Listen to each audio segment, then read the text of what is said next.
Desainer sekaligus presenter Ivan Gunawan sebal dengan hoaks vaksinasi COVID-19 di masyarakat.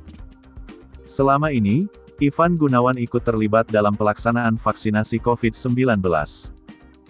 Igun sapaan Ivan Gunawan sudah mengadakan vaksinasi COVID-19 untuk 9.800 warga Tambora. Dia mengatakan, awalnya menggelar vaksinasi COVID-19 di Tanah Sereal, Tambora, Jakarta Barat.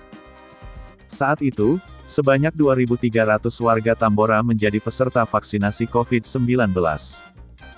Kemudian, antusiasme warga tinggi sehingga dia kembali menambah dosis menjadi 3.000 dosis vaksin.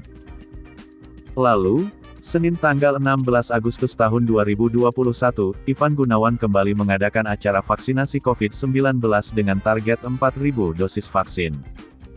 Namun, selama menggelar vaksinasi COVID-19 itu, dia menghadapi kendala. Kendalanya, kata Ivan Gunawan, masih banyak warga termakan hoaks soal vaksinasi COVID-19.